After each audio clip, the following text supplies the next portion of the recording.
Today I've got two handheld consoles on my desk that look very similar to each other. They're not only competing with one another, but also with my favorite budget console, the R36S. Meet the new R36XX and the BatleXP G350. There's a rumor going around that the G350 is secretly produced by Anbernic to grab a share of the ultra-budget handheld market and lure away some of the audience that would normally choose the R36S. But we'll talk about that a little later. For now, let's take a closer look at these two new consoles and find out if they are really serious competitors of the R36S. Let's start with the prices. Right now you can pick up an R36S on AliExpress for around $22. The new R36XX is going for about $38. While the G350 is priced at a hefty $65, which in my opinion doesn't sound very budget-friendly compared to the others. But there are reasons for that, and we'll get into them later. As you can see, the R36S is still the leader in terms of price. And it raises the question, why even continue this comparison if it's already obvious that the R36S is better? Especially since, spoiler alert, these consoles all use the same processors and RAM. That means performance in games is basically identical. So why pay more if there's no difference? But let's not jump to conclusions. Maybe the higher prices are justified after all.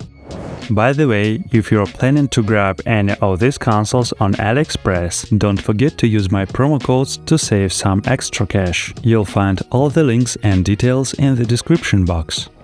Alright, let's quick unbox these consoles and see what's inside. The R36XX comes in this box. On the back you'll find the usual list of specs, and interestingly, it actually has built-in Wi-Fi, no joke. That's the main and only real difference compared to the R36S. The Wi-Fi module lets you update the firmware, update Portmaster, and even download free apps and games online. Very convenient, but is that convenience worth an extra $16? I am not so sure. Inside the box, you'll find a short USB Type-A to USB Type-C cable. Honestly, I don't really get why it's here. It looks like it's meant to hang off the console for charging, so it's always handy. But to me, it just feels like unnecessary clutter that makes this budget console more expensive than it should be. Under the plastic tray, you'll find another standard white charging cable, a little strap for portable cable, and a set of wipes for applying the included screen protector. By the way, the protector itself is really thin, and one is already pre-installed on the screen out of the box. Honestly, they could have skipped the second one to save some cost, so the bundle is decent, but I think they could have made it simpler and cheaper to compete with the $22 R36S. The G350 also comes in a box, with the same listed specs as the R36XX, but without Wi-Fi.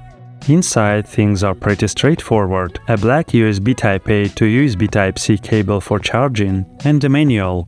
Unlike the R36 consoles, it doesn't come with a screen protector pre-installed, so if you're worried about scratches, you'll need to buy one yourself. Unlike the R36 line, the G350 runs its own operating system. In my opinion, it's very simple but also quite functional. It can emulate all the usual retro system just like its competitors, and it also supports Portmaster games. When comparing all three consoles, the R36S and R36XX both come with really low-quality SD cards that I strongly recommend replacing right away. That means you'll have to spend extra money and time installing custom firmware and copying your game collection. Meanwhile, the G350 ships with a good SD card that you don't need to replace. You can literally take it out of the box and start playing immediately, which feels very much like the Anbernic philosophy. In fact, even the microSD card is the exact same type Anbernic uses in their consoles. The G350 also has built-in rumble, which works in certain games. Neither the R36S nor R36XX have that. Personally, I don't see much value in it. They could have skipped rumble and made the console cheaper. And before we continue, please like and subscribe to the channel and leave a comment. This helps me promote the channel. Also, you can click the bell icon so you don't miss any new videos. Thank you for your attention. Let's continue. Now let's talk about design and build quality. The R36 consoles are practically identical in materials. The plastic feels the same. The buttons are in the same spots. The R36XX does have slightly angled triggers on the back, which makes them a bit more ergonomic. The R36S battery is under a quick-release back cover, while the R36XX requires removing one screw to access it. But the thing I dislike most about both R36 consoles is the rattling buttons. They're so loose you can use the consoles as maracas. So, despite the extra $16, the R36XX doesn't offer any improvement in build quality. It's still just an R36S, but with Wi-Fi. You decide if it's worth it. Now, comparing them to the G350, the difference is clear. The plastic feels a bit higher quality with a matte finish that makes it nicer in the hands. It really reminds me of the Anvernic R35XX that I reviewed last year. The buttons here are glossy and feels better too. The D-pad deserves special mention, it's much higher quality and diagonal inputs register flawlessly.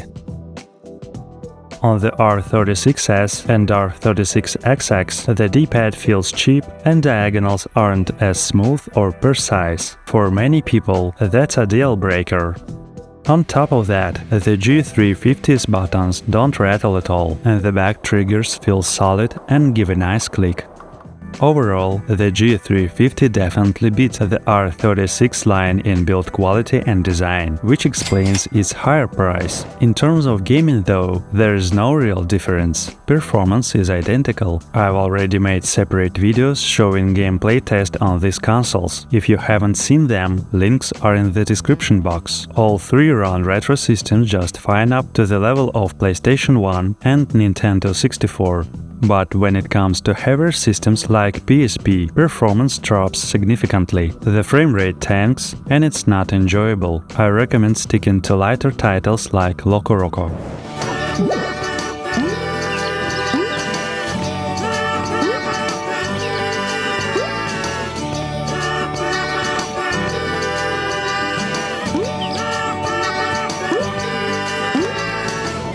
Alright, let's wrap things up, starting with the most expensive one, the G350 at $65. For that price, you could buy 3 R36S consoles. To me, the only real downside of the G350 is the price. If you can afford it or if you find it on sale, I highly recommend this console. It has excellent build quality, comes with a solid SD card and supports all the retro systems you'd want, plus Portmaster. On top of that, there are already several custom firmwares available, including ArcOS and even Lineage OS based on Android. The community loves this console, and I can easily recommend it too. It's also a great gift option, since it works right out of the box. No need for extra setup, and adding games to the microSD card is as easy as with any other console. Next up is the R36XX. His only advantage is the built-in Wi-Fi. I don't think paying an extra $16 just for that is worth it. If you really need Wi-Fi, you can buy an external adapter for a few bucks and plug it in just like I do with my R36S. Downsides: overpriced, poor build quality, cheap D-pad, and you'll still need to replace the SD card and install ArcOS manually. Overall, I don't recommend spending extra on the R36XX. The only real reason to buy it is to avoid accidentally getting an R36S clone. Lately, there have been lots of clones popping up, and it can be tricky to tell if you're getting an original console. I've left a link in the description where you can check the main difference between originals and clones. For now, I haven't seen any clones of the R36XX on AliExpress, so if you're worried about ending up with an R36S clone, this console is a safer choice. Still, keep in mind that the situation could change, and in the future clones of the R36XX might appear as well. On top of that, you'll need to invest in new SD cards and spend some time flashing the firmware, which can be intimidating for beginners. Finally, we have the R36S, the true king of budget handhelds. Yes, it has plenty of flaws. The buttons rattle, the D-pad is weak, and you'll need to swap out the SD card right away. But at $22, it's unbeatable. If you're willing to dive into the world of forums, guides and custom firmware, this console will give you incredible value. I owned mine for over a year and a half, and it still amazes me with what it can do. Just recently, I showed how I installed Lineage OS and even ran GTA San Andreas on it. That's insane for such a tiny handheld. This is a true geeks console, the best of the best. So here is my final verdict. The choice between these consoles is actually very simple. Either you save a lot of money and go with the R36S, the king of budget handhelds, with all the problems and joy that come with it, or you spend more and grab the G350, which requires no tinkering and lets you enjoy retro gaming right out of the box. Personally, I wouldn't pay extra for the R36XX when the R36S already exists. And don't forget, you can buy any of these consoles on AliExpress at better prices using my promo codes. All the links and details are in the description box. I hope you enjoyed this video. Please like and subscribe to the channel. I wish you pleasant nostalgia and successful completion of your favorite games.